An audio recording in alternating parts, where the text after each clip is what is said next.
Bismillahirrahmanirrahim. Assalamualaikum warahmatullahi wabarakatuh. Bagaimana kabar anak-anak hebat sekalian?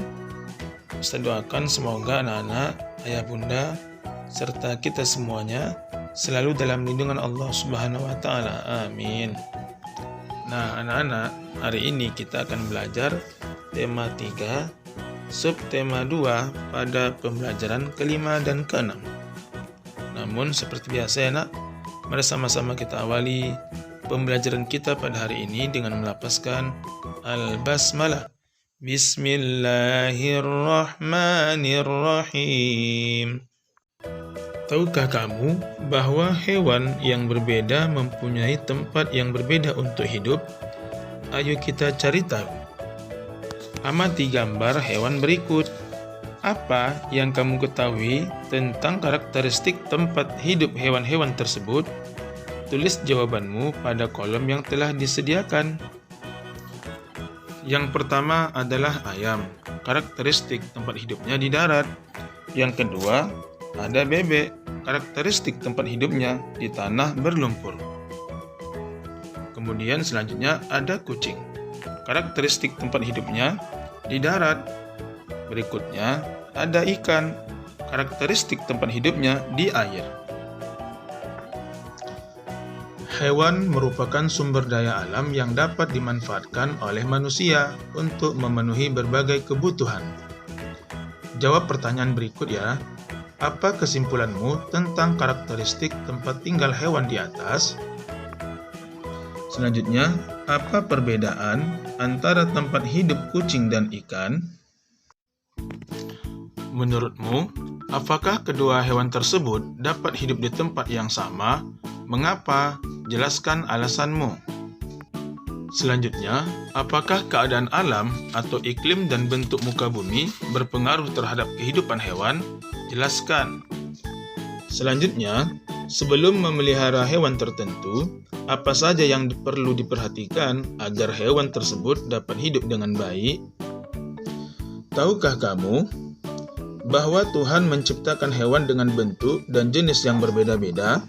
Setiap jenis hewan memiliki tempat hidup dengan karakteristik masing-masing. Tempat hidup tergantung kepada ciri-ciri khusus yang dimiliki oleh hewan tersebut. Ciri-ciri khusus hewan mempunyai hubungan yang erat dengan karakteristik tempat hidupnya. Diskusikan kembali secara berkelompok ciri-ciri khusus ayam, itik, kucing, dan ikan. Kaitkan ciri-ciri khusus tersebut dengan karakteristik tempat hidupnya. Tuliskan hasil diskusi pada bagian berikut.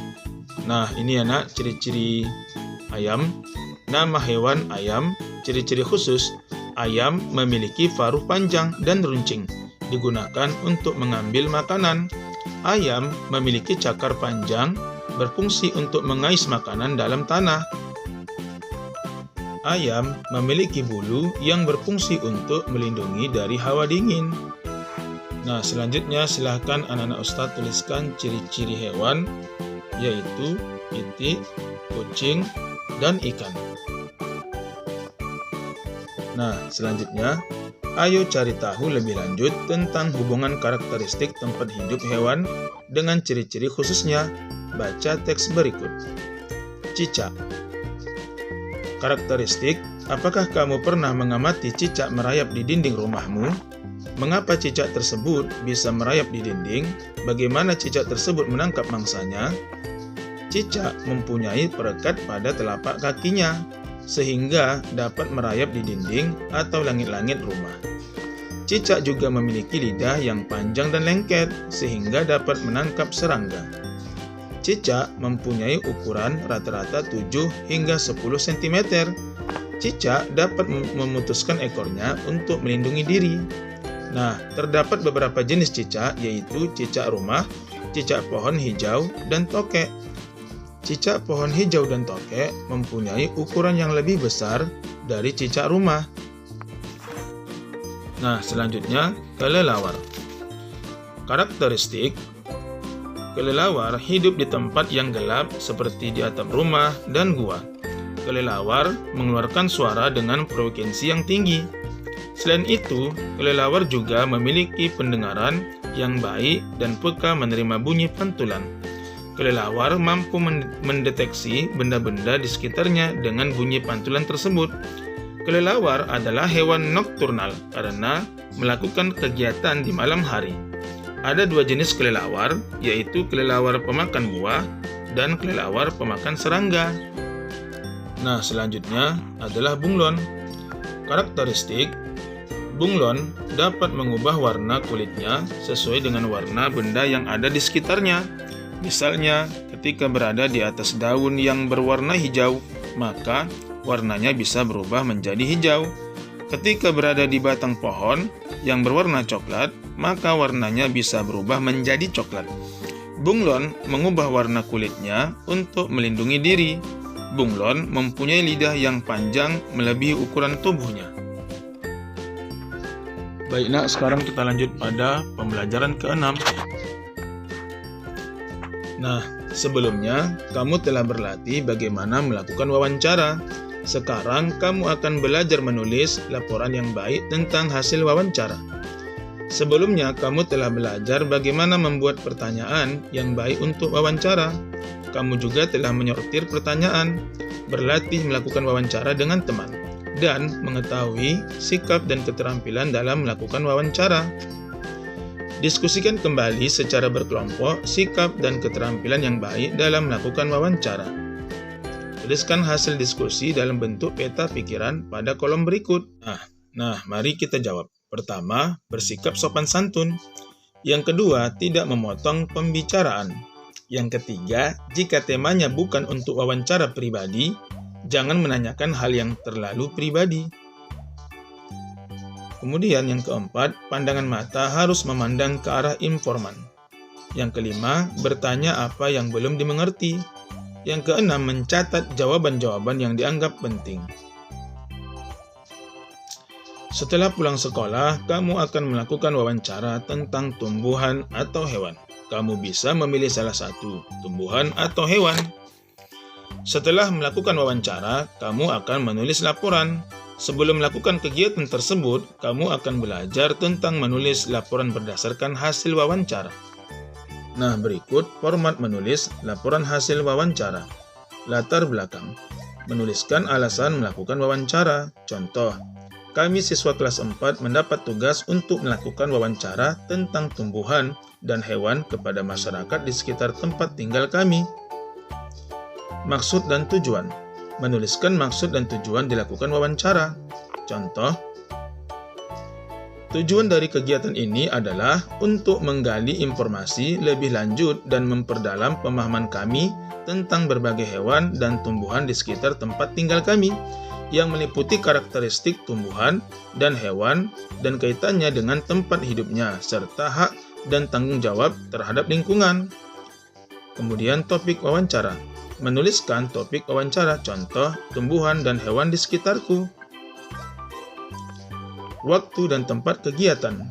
Menuliskan waktu dan tempat wawancara, contoh, wawancara ini dilaksanakan pada hari Sabtu, tanggal 19 November 2016, waktu pukul 8.00 sampai 9.00, tempat Kampung Mekarjaya. Laporan hasil wawancara. Menuliskan narasumber, pewawancara, dan hasil wawancara. Contoh, narasumber Bapak Kurniawan, pewawancara Lani. Selanjutnya, hasil wawancara. Pada hari Sabtu, 19 November 2016, pukul 8.00 sampai 9.00, saya melakukan wawancara kepada Bapak Kurniawan tentang tumbuhan di sekitar tempat tinggalku. Kesimpulan, menuliskan kesimpulan. Amati setiap bagian pada format laporan di atas. Kamu dapat menanyakan dan mendiskusikan dengan guru jika ada hal-hal yang perlu kamu ketahui lebih lanjut. Melestarikan hewan langka yang terancam punah merupakan kewajiban bersama. Ayo kita diskusikan. Sebelumnya, kamu telah mengetahui tentang hak dan kewajiban terhadap hewan yang ada di sekitar kita. Kita perlu menjaga keseimbangan dan kelestarian hewan-hewan tersebut untuk kelangsungan kehidupan di muka bumi. Tulis apa saja yang kamu ketahui terkait dengan hewan langka. Hewan langka adalah hewan yang populasinya sudah menurun dan sebagian besar sudah mendekati kepunahan. Hewan-hewan tersebut dilindungi oleh pemerintah. Tempat-tempat untuk melindungi hewan-hewan tersebut diantaranya Suaka Marga Satwa, Taman Nasional Komodo, dan lain sebagainya. Contoh-contoh hewan langka, badak bercula satu, penyu hijau, macan tutul, burung cendrawasih, dan lainnya.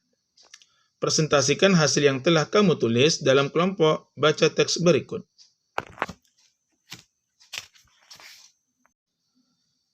Lestarikan hewan langka. Pelestarian hewan langka bertujuan agar hewan tersebut tidak mengalami kepunahan. Kelestarian hewan sangat bermanfaat untuk kelangsungan hidup manusia. Sebagai warga negara, kita mempunyai kewajiban dan tanggung jawab untuk melindungi dan melestarikan hewan-hewan langka tersebut. Beberapa upaya yang bisa dilakukan untuk menjaga hewan langka antara lain: pertama, melakukan penangkaran hewan langka. Kedua, mendirikan tempat-tempat perlindungan hewan langka, misal Suaka Marga Satwa, Cagar Alam, kebun binatang, dan taman nasional. Dengan melindungi hewan langka, kita dapat pertama, menjaga keseimbangan ekosistem agar kehidupan di muka bumi tetap berjalan dengan baik. Yang kedua, melestarikan keanekaragaman hayati yang bermanfaat bagi ilmu pengetahuan dan masyarakat. Yang ketiga, memenuhi kebutuhan masyarakat, misalnya untuk bahan pangan dan obat-obatan. Nah, anak-anak, sekarang jawablah pertanyaan berikut ini. Pertama, mengapa kita harus perlu melestarikan hewan langka? Yang kedua, apa yang terjadi jika terdapat hewan yang punah? Yang ketiga, apa yang bisa kita lakukan sebagai warga negara untuk melestarikan hewan langka? Yang keempat, tuliskan himbauanmu kepada masyarakat agar melestarikan hewan langka. Yang kelima, apa kaitan antara kewajiban sebagai warga negara dengan pelestarian hewan langka? Selanjutnya, apa yang terjadi jika kewajiban tersebut tidak dilaksanakan? Nah, silakan anak-anak Ustadz kerjakan pada halaman 92 dan halaman 93. Pasti kamu bisa. Demikianlah anak-anak Ustadz sekalian video pembelajaran kita pada hari ini. Semoga bermanfaat dan sampai berjumpa lagi pada video pembelajaran selanjutnya. Ingat ya nak, tugasnya dikerjakan, hasilnya silakan dibawa sewaktu kunjungan belajar ke sekolah. Ustadz akhiri, Assalamualaikum warahmatullahi wabarakatuh.